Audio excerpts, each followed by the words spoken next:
പ്രിയപ്പെട്ട നാട്ടുകാരെ, നമ്മുടെ സമൂഹത്തെ കാർന്നു തിന്നുകൊണ്ടിരിക്കുന്ന അഴിമതി എന്ന ദുരന്തം നിർമ്മാർജ്ജനം ചെയ്യുന്നതിന് വേണ്ടി ജനങ്ങളെ ബോധവൽക്കരിക്കാൻ ഇന്ന് കൃത്യം 3 മണിക്ക് അജന്ത ഓഡിറ്റോറിയത്തിൽ നടക്കുന്ന സിംപോസിയം ബഹുമാനപ്പെട്ട മന്ത്രി വേളയിൽ ചാണ്ടി ഉദ്ഘാടനം ചെയ്യുന്നു. കള്ളപ്പണത്തിനെതിരെ, കരിഞ്ചന്തക്കെതിരെ വടവാൾ ഉയർത്തുന്ന വേളയിൽ ചാണ്ടി ഇന്ന് കൃത്യം 3 മണിക്ക് നഗരത്തിൽ എത്തിച്ചേരുന്നു.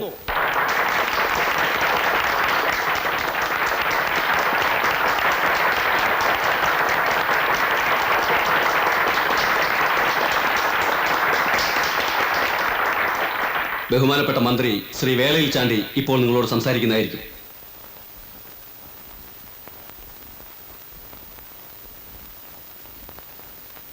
സുഹൃത്തുക്കളെ, ഈ വേളയിൽ അഴിമതിയെക്കുറിച്ചും കള്ളപ്പണത്തെ പറ്റിയും സംസാരിക്കുന്നതിൽ എനിക്ക് സന്തോഷമേ ഉള്ളൂ.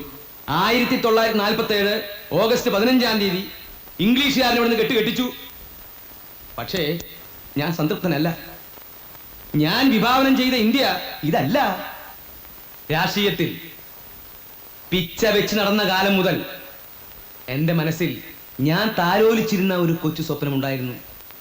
പത്രക്കാർ പറയുന്നത് പോലെ മന്ത്രിയാവുക എന്ന മോഹമായിരുന്നില്ല അത്. ഈ നാട്ടിലെ അധ്വാനിക്കുന്ന തൊഴിലാളികളുടെ പ്രതിനിധി എന്ന നിലയിൽ എനിക്ക് ഇന്ത്യയോട് ചില കടപ്പാടുകളുണ്ട്.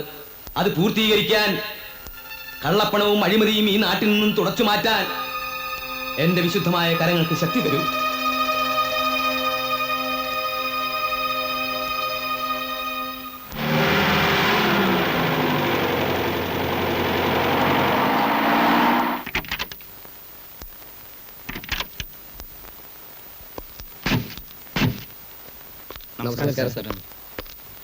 എന്റെ പൊന്നു ലൂസി, ഞാൻ പറയുന്ന ഒന്ന് കേക്ക്. നിങ്ങളൊക്കെ വന്നിട്ട് കുറെ നേരം ആയോ? ഇല്ല, സാറിന്ന് വരുമെന്ന് അറിഞ്ഞപ്പോ പിന്നെ നന്നായി, വളരെ നന്നായി. സാറിനെ കാണാനും നിവേദനം തരാനും നമ്മുടെ നിയോജക മണ്ഡലത്തിൽ നിന്ന് കുറെ കൃഷിക്കാർ വന്നിട്ടുണ്ട്. അവരോട് നിവേദനങ്ങളൊക്കെ കൊണ്ട് കുഴിച്ചിട്ടിട്ട് എന്തെങ്കിലും കൃഷിക്കാര്യങ്ങളിൽ ശ്രദ്ധിക്കാൻ പറയൂ. ഓ ശരി. കൃഷിക്കാരെ കൊണ്ടുള്ളൊരു ശല്യം.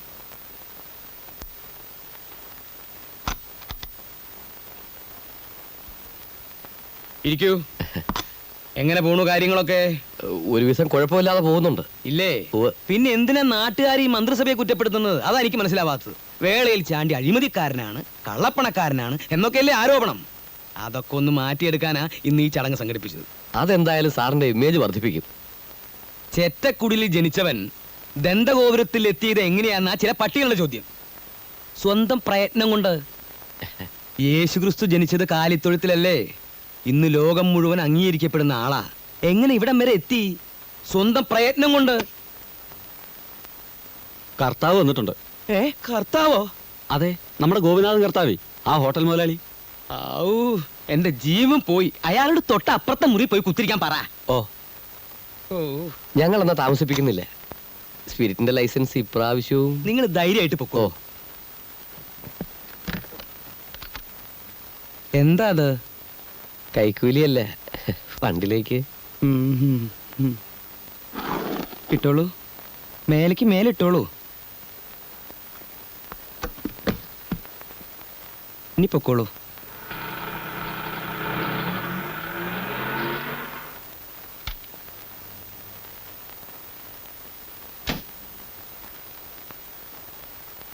എല്ലാവരും ഉണ്ടല്ലോ. മിനിസ്റ്ററെ കണ്ടു കഴിഞ്ഞാ?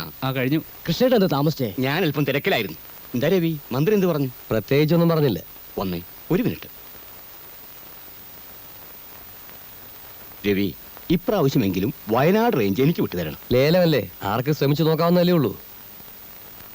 പോകാം. നമസ്കാരം. നമസ്കാരം. എന്തൊക്കെയാണ്? അകത്തുണ്ടല്ലോ. ഉണ്ട്. ഒന്ന് കാണട്ടെ. ആ ചെല്ല. എത്രയുണ്ട്? 4. നമസ്കാരം. ഓ, താനായിരുന്നു. ഒന്ന് മുട്ടിട്ട് വന്നൂറു. അങ്ങനെ ഒരു ആവശ്യമുണ്ടെന്ന് തോന്നിയില്ല. താ പുറത്തു പോയി നിൽക്ക്, അല്ലെങ്കിൽ വല്ലവരും കൊണ്ട് എഴുന്നള്ളും. ഓ,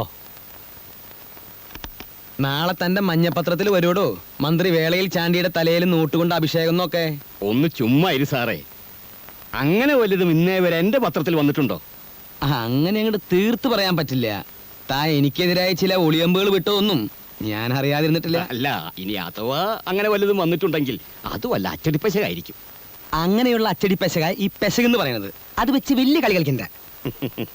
അതൊക്കെ പോട്ടെ, എങ്ങനെയുണ്ടോ തന്റെ പത്രത്തിന്റെ ഓട്ടം? 500 1000 അത് ഒരെണ്ണോ?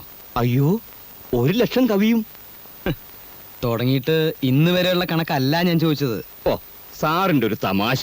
എടോ അമ്പലക്കള്ള, തനിക്ക് ബിൽഡിംഗ് പണിയുണ്ട്, അബ്കാരിയുണ്ട്, എസ്റ്റേറ്റ് ഉണ്ട്, പിന്നെ എന്തിനാടോ ഈ കടലാസിന്റെ വില പോലും കിട്ടാത്ത ഈ പത്രം കൊണ്ട് നടക്കുന്നത്? അതുള്ളത് കൊണ്ടാണല്ലോ സാറേ കഥകിൽ മുട്ടാതെ അകത്ത് കയറാൻ കഴിഞ്ഞത്. ആ ശരി ശരി, അതൊക്കെ പോട്ടെ. ഇപ്പൊ തന്റെ വരവിന്റെ ഉദ്ദേശം എന്താ? അത് പിന്നെ ഇതിൽ വെക്കല്ലേ, ഇത് എണ്ണിതാ. അവിടെ 1 2 3 4 5 അല്ലേ? ആ അത് പോട്ടെ. എടോ താൻ ഇന്നാളൊരു ബ്ലേഡിന്റെ കാര്യം പറഞ്ഞില്ലേ? ഫോറിൻ ബ്ലേഡിന്റെ അല്ലേ എന്റെ അളിയൻ ദുബായിൽ നിന്ന് കൊണ്ടുവന്നത്? സാറിന് വേണോ? എന്തിനാ? കഴുത്തറുത്ത് ചാവാനാ? എടോ ബ്ലേഡ് കമ്പനി. ഓ, ദേവസ്യാന്റെ ബാങ്ക്. ഏത് ദേവസ്യേട്ടൻ? ഗോപുരം ചിറ്റ് ഫണ്ട്സിന്റെ ഉടമസ്ഥൻ, ഞങ്ങളുടെയൊക്കെ ദൈവം. ദൈവോ? അതെ, ലേലത്തിനൊക്കെ പോകുമ്പോ 10 20 ലക്ഷം മറക്കണമെങ്കിൽ അയാളെ ഉള്ളൂ. ചെവി അയാളുടെ ഇടപാടെങ്ങനെ വിശ്വസിക്കാവോ? ഭംഗി വാക്ക് പറയല്ല, എന്നേക്കാൾ വിശ്വസിക്കാം. താൻ അയാളെ ഒന്ന് വിളിച്ചു പറ, എനിക്ക് അയാളെ ഒന്ന് കാണണം. ഇപ്പൊ തന്നെ പറഞ്ഞേക്കാം.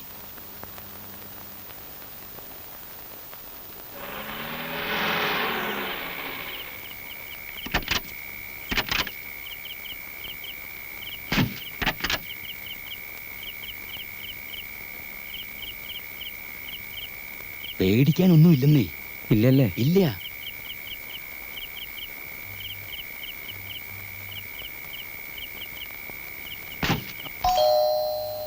വന്നു എന്നാ തോന്നണേ. കർത്താവെ, മാല വാങ്ങാൻ പോയ കുരിശനെ കാണാനല്ലോ. അപ്പാ ക്ഷമിക്കണട്ടാ, ആ വാതിൽ തുറന്നു കൊടുത്തേ. വാ.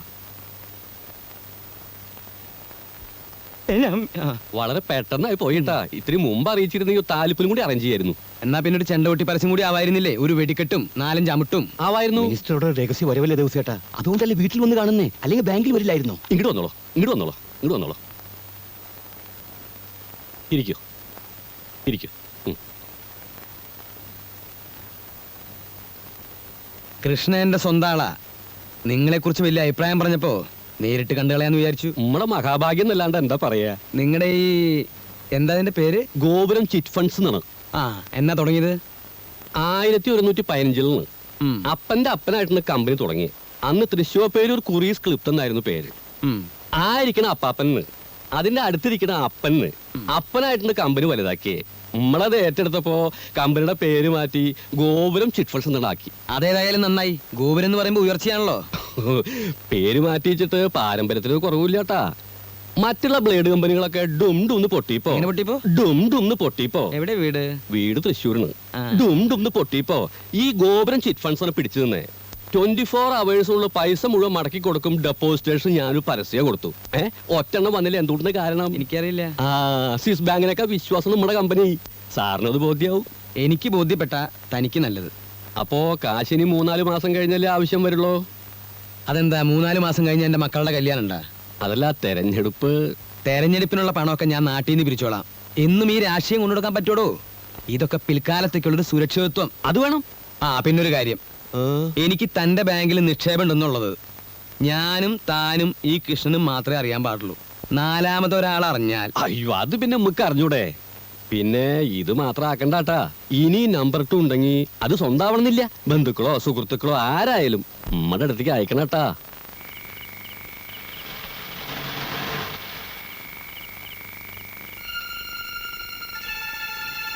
അപ്പൊ എല്ലാം പറഞ്ഞു പോ.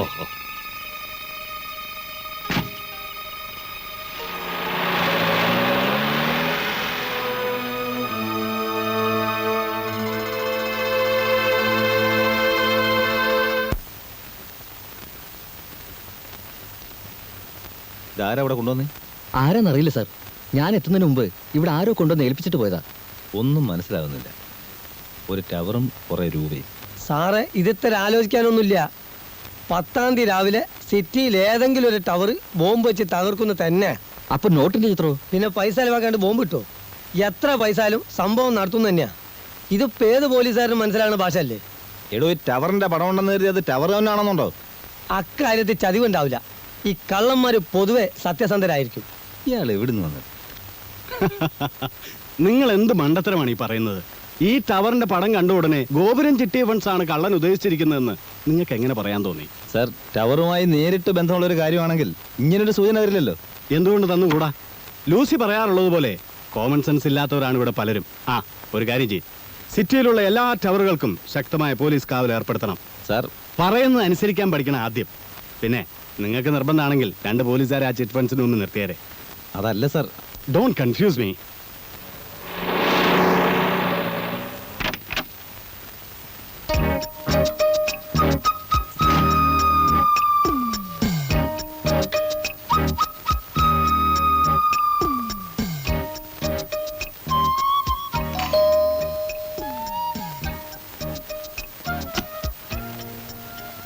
ദേവസിയില്ലേ? ഏ ദേവസി എവിടുന്നാ? ഞാൻ കുറച്ചു മുമ്പ് ഫോൺ ചെയ്തിരുന്നു. Retired superintending engineer Ramakrishnan. ആ, ഇവിടെ പറഞ്ഞിരുന്നു. വരൂ, ഇരിക്കൂ.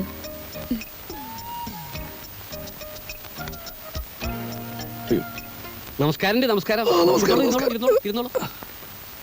നേരിട്ട് കാണുന്ന ആദ്യമായിട്ടാണെങ്കിലും ധാരാളം കേട്ടിട്ടുണ്ട്. നമ്മളും കേട്ടിട്ടുണ്ടെന്നാ തോന്നണേ. റിട്ടയർ ചെയ്യുമ്പോ രാമ സാർ എവിടെയായിരുന്നു? കണ്ണൂരായിരുന്നു. നമ്മുടെ മിനിസ്റ്റർ ചാണ്ടിച്ചനും ഞാനും പണ്ട് മുതലേ ക്ലോസ് ഫ്രണ്ട്സാ. മൂപ്പരോട് അടുക്കുന്നവരൊക്കെ ഫ്രണ്ട്സാണ്. എന്തൊരു ആത്മാർത്ഥയാണ്. ഓ, അപ്പോ മുഖവരില്ലാതെ കാര്യം പറയാം. ഫോണിലൂടെ ഇത്തരം കാര്യങ്ങൾ എങ്ങനെയാ സംസാരിക്കുന്നതെന്ന് വിചാരിച്ചിട്ടാ നേരിട്ട് വന്നത്. നന്നായി, വളരെ നന്നായി. എല്ലാ കാര്യങ്ങളും മിനിസ്റ്റർ എന്നോട് പറഞ്ഞിട്ടുണ്ട്. ആ ഒറ്റ ഉറപ്പിലാ എന്റെ പണം നിങ്ങളെ ഞാൻ ഏൽപ്പിക്കുന്നത്. അപ്പോഴേ ആ ഇരിക്കണ അപ്പന്, അതിന്റെ അടുത്തിരിക്കണ അപ്പന്റെ അപ്പനായിട്ടാണ് ഈ സ്ഥാപനം തുടങ്ങി. അപ്പനായിട്ട് അതിനെ വളർത്തി, നമ്മളായിട്ട് അതിനെ ഒന്നും കൂടെ വളർത്തി. കർത്താവിന്റെ കാരുണ്യം കൊണ്ട് ഈ നാട്ടിൽ സാധാരണക്കാർക്ക് ദാരിദ്ര്യം ഉള്ളിടത്തോളം കാലം നമുക്കൊരു കുഴപ്പമില്ല. വിശ്വസിക്കാം, കണ്ണടച്ച് വിശ്വസിക്കാം. എന്നാ പണവുമായി ഞാൻ നാളെ രാവിലെ ഓഫീസിലേക്ക് വരാം. റോസിയെ, രാമൻ സാറ് ചായ എടുത്തോ? സാരമില്ല, ചായ കുടിച്ചോ. നമുക്കൊരു ഭാര്യയുണ്ട്, നല്ല അസല് പോത്തണ്. ആ, മിനിസ്റ്ററെ വിളിക്കുകയാണെങ്കിൽ നമ്മുടെ വകയായിട്ട് സ്പെഷ്യൽ നന്ദി കൂടെ പറഞ്ഞോളൂ. ദേവസി പറഞ്ഞാ പിന്നെ പറയാതിരിക്കാൻ പറ്റുമോ? നല്ല കാര്യായി.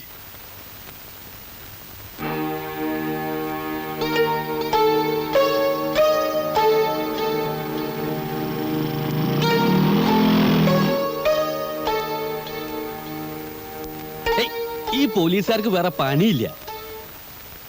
ബാങ്ക് കൊള്ളടിക്കാൻ പോണ്ട് പറഞ്ഞിട്ട് കാലത്ത് തൊട്ട് നിൽക്കണം. പൂമക്കത്ത് കിട്ടിന്റെ അത്രേ.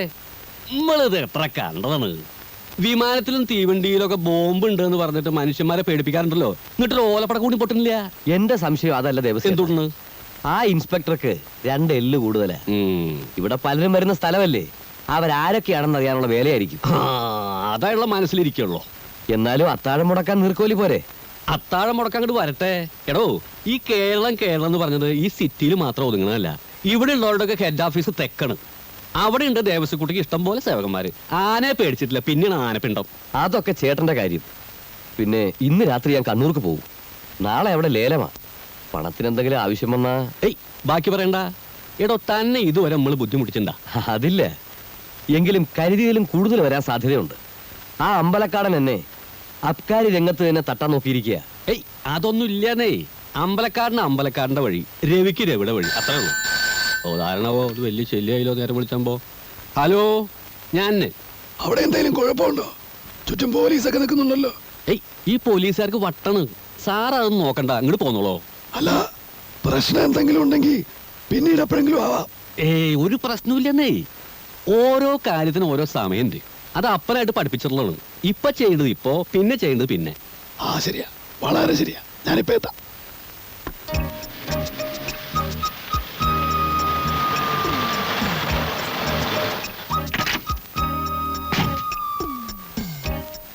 എന്താ ഇൻസ്പെക്ടർ സാറേ, ദേവസിയുടെ ബാങ്കിന്റെ പോയി പോലീസും പട്ടാളമൊക്കെ? നിങ്ങളാരാ? റിട്ടയർഡ് സൂപ്രണ്ടിംഗ് എഞ്ചിനീയർ രാമൻ സാറേ, ഇങ്ങോട്ട് പോന്നോളോ. സാറ് നമ്മുടെ സ്വന്തം ആളാണ്, പേടിക്കാനൊന്നുമില്ല. ഇങ്ങോട്ട് പോന്നോളൂ. ചെല്ലട്ടെ.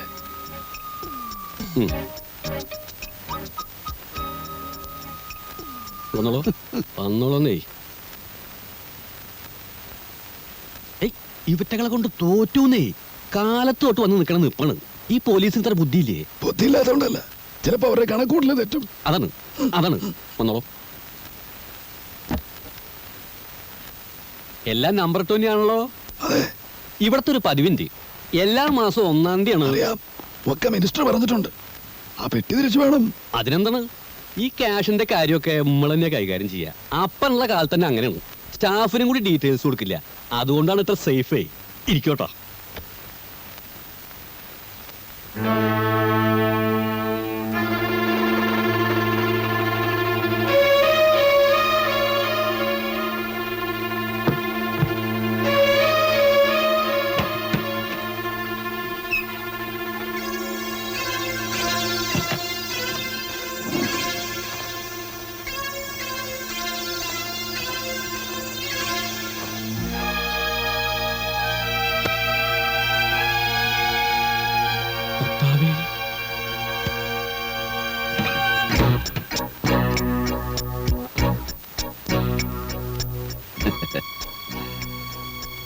ഒരുപാട് പേര് ഒരു നേരത്തെ ആഹാരത്തിന് പോലും ബുദ്ധിമുട്ടുമ്പോൾ ഇവിടെ ഇത്രയും കള്ളപ്പണം പൂഴ്ത്തി വയ്ക്കുന്നത് തെറ്റല്ലേ ദേവസി? ആ പണമൊക്കെ പെട്ടിലാക്കിക്കോളൂ, ആവശ്യക്കാർ ഉപകരിക്കട്ടെ.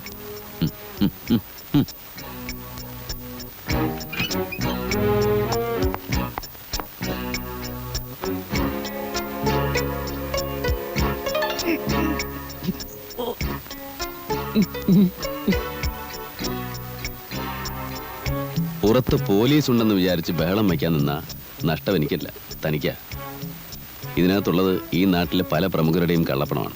ഇതെവിടെ നിന്ന് കിട്ടി, എങ്ങനെ കിട്ടി എന്നൊക്കെ ചോദ്യം വന്നാൽ ഉത്തരം പറയാൻ ദേവസി വിഷമിക്കും. അതുകൊണ്ട് ആലോചിച്ച് തീരുമാനമുള്ളൂ. ദാ ഇതിവിടെ ഇരിക്കട്ടെ, ഒരു ധൈര്യത്തിന്.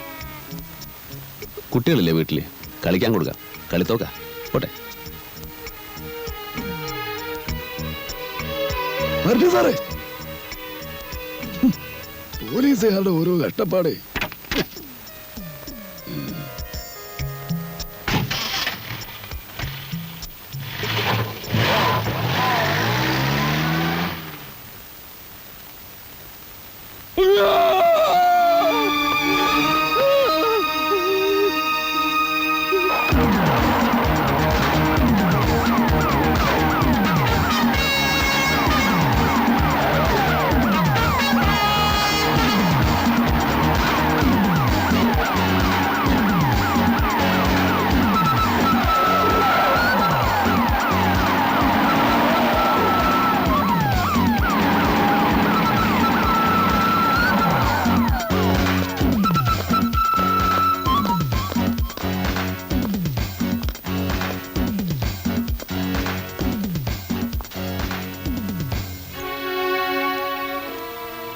Thank you inspector. ഈ കാർ ഞാൻ റെയിൽവേ സ്റ്റേഷനിൽ നിന്ന് എടുത്തതാണ്. ഇത് അവിടെ തന്നെ എത്തിച്ച ഉപകാരം.